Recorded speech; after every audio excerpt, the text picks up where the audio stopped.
Existe uma maneira correta de estudar a Bíblia? Que benefício recebe um estudante das Escrituras?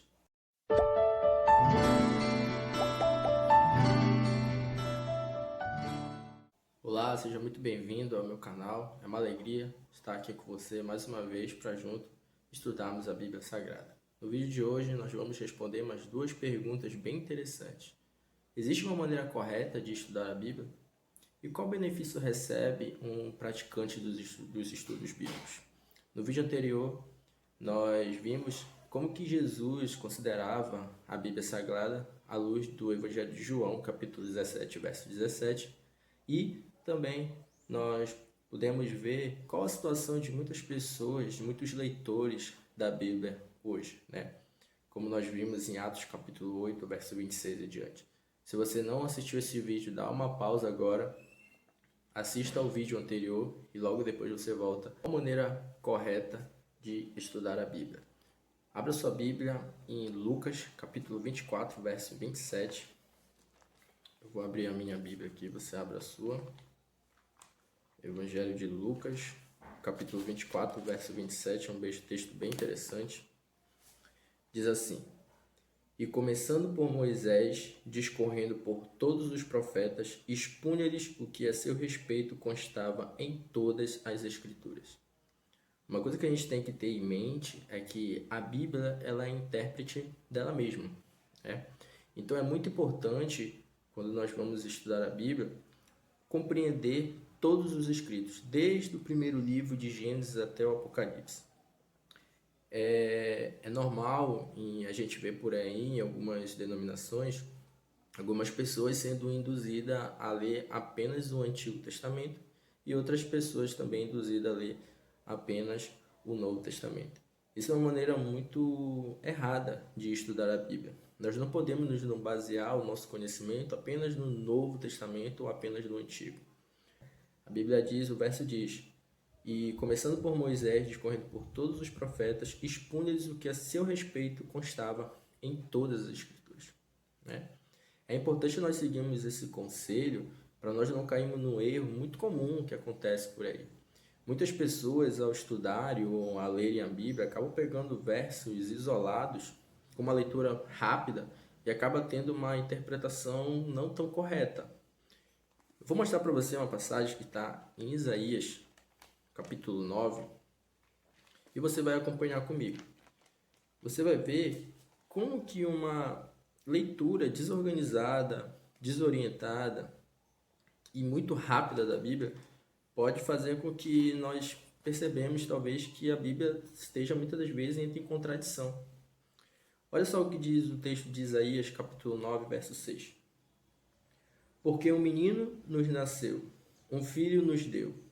O governo está sobre os seus ombros, e o seu nome será Maravilhoso Conselheiro, Deus Forte, Pai da Eternidade, Príncipe da Paz.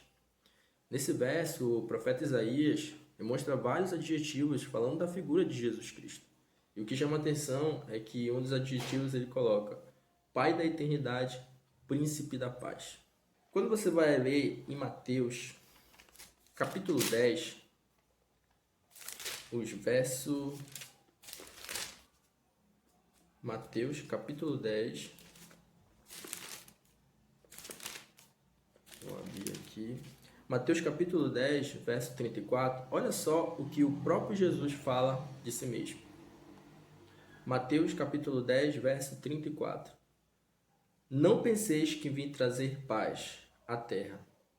Não vim trazer paz, mas espada. Você percebe que uma leitura rápida da Bíblia faz com que talvez a gente tenha um entendimento de uma contradição entre elas? No capítulo 9 do profeta Isaías, ele se refere a Jesus como um príncipe da paz e denota vários adjetivos em relação a Jesus. E quando nós vamos ler o capítulo 10 de Mateus, verso 34, o próprio Jesus diz que ele mesmo não veio trazer a paz. Você percebe como uma leitura rápida e desorganizada do texto pode fazer com que a gente pense que a Bíblia tem uma certa contradição? Mas, na verdade, esse é um erro muito comum que acontece hoje. Muitas pessoas que vão estudar a Bíblia. Então, Nós não podemos ler textos isolados e ter uma interpretação totalmente equivocada. A maneira correta que nós temos de estudar a Bíblia, quando nós lemos uma passagem, nós precisamos procurar outras passagens que falem daquele mesmo assunto. E daí, quando a gente faz isso, a gente acaba tirando do texto a contextualização correta. A gente acaba extraindo do texto a informação real de que o autor queria repassar. Perfeito? Se você lê alguma passagem na Bíblia e que você não compreendeu, marque essa passagem, leia um capítulo antes, procure outros livros que falem daquele mesmo assunto. Dessa forma você vai conseguir extrair a informação correta do texto. Eu citei um exemplo aqui, mas existem vários exemplos na Bíblia de que você fazer uma leitura muito rápida e desorganizada e isolar textos, né, você vai ver que aparentemente parece que a Bíblia ela entra em contradição com ela mesma. Mas isso só aparenta. Na verdade, o que denota é que nós temos que fazer uma leitura aprofundada do texto e procurar assuntos que falem daquele mesmo tema em outras passagens. Essa seria a maneira correta de estudar a Bíblia. Então, nós não podemos isolar os nossos estudos apenas no Antigo Testamento e nem só no Novo. O ideal seria nós lermos a Bíblia como um todo, desde o Antigo até o Novo.